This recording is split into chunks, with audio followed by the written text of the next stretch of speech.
Jeffrey Dahmer was evil, but while Dahmer was killing in Milwaukee, someone else was operating at the exact same time, and nobody suspected a thing. Because unlike Dahmer, this man made everyone around him feel completely safe. He was in law school, he volunteered at suicide hotlines, he shook hands with senators. Women felt comfortable around him immediately, and that comfort is exactly what he used to destroy them. He would approach them wearing a fake cast asking for help, and the moment they got close to his car, he struck them with a crowbar, violated them, strangled them, and left them in remote locations while he went back to class the next morning. Young women kept disappearing across multiple states, and nobody looked at Ted Bundy twice. Until 1975, when police found handcuffs and a crowbar in his car. He was convicted, but that was only the beginning, because what Ted Bundy did next is something nobody saw coming. And the number of women he actually killed is something most people still don't know. Ted Bundy was behind bars. That was their first mistake. Because in 1977, during a recess in his own court hearing, he walked to a second-floor courthouse library window and jumped. No warning, no hesitation, just stood up and jumped. He was free for 6 days before they caught him again, and most people would have accepted what was coming. But Ted Bundy spent the next few weeks in his jail cell quietly losing 35 pounds. Not because he stopped eating, but because he had found a ceiling panel above his cell that led to a crawl space, and he needed to fit through it. And on the night of December 30th, 1977, he dropped into that crawl space, worked his way through the building, walked out into the cold Colorado night, stole a car, and drove all the way to Tallahassee, Florida, rented a room near Florida State University under a false name, got a job, started completely over, and for a few weeks everything was quiet. But Ted Bundy being free and quiet never lasted long, and what happened next in that Florida sorority house is something we are covering in episode 3. By the time Ted Bundy reached Florida, he had already left a trail of bodies across 4 states, young women vanishing from parking lots and campuses in Washington, women disappearing from Colorado ski lodges and Utah riverbeds, each one approached by a charming man in a fake cast asking for a little help. But Florida was different.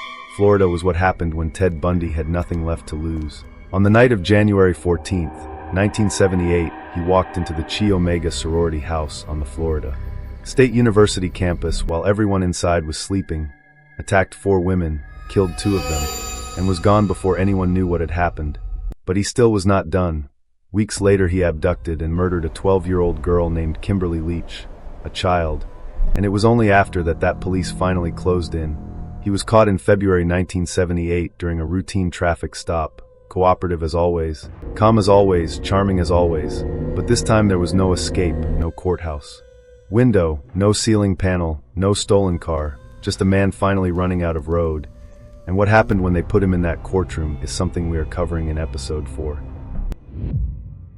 Most killers sit quietly at the defense table and let their lawyers do the talking. Ted Bundy fired his lawyers, walked to the podium himself, and turned his own murder trial into a performance that the entire world watched, because Bundy understood something that most people in that courtroom did not, that the trial was not just about guilt or innocence, it was a stage, and he had been performing his whole life. He cross-examined witnesses with the calm confidence of a seasoned attorney. He challenged evidence. He made legal arguments. He smiled at the jury and the people. Watching could not look away, not because he was innocent, but because he was extraordinary at pretending. The judge presiding over the case, a man named Edward Cowart, looked at Ted Bundy across that courtroom and said something that has stayed with people ever since. He told Bundy he had the kind of mind that could have made him a fine lawyer, that he would have liked him. He said that at sentencing, at a death sentencing, and that is the effect Ted Bundy had on people, even at the very end. Even when everyone knew exactly what he was still making people feel something they could not explain. He was found guilty and sentenced to death. And what he did next on death row is something we are covering in episode 5. Ted Bundy spent 10 years on death row, and he used every single one of them, because Bundy understood that information was currency. Every confession was strategic, every new detail released just as an execution date approached. Buying days, then weeks, then months. Investigators would arrive expecting answers, and Bundy would give them just enough to delay the inevitable, and nothing more. He confessed to 30 murders, described them in detail that disturbed even the most experienced FBI profilers, spoke about his victims with a clinical detachment that made investigators physically uncomfortable. But 30 was never the real number.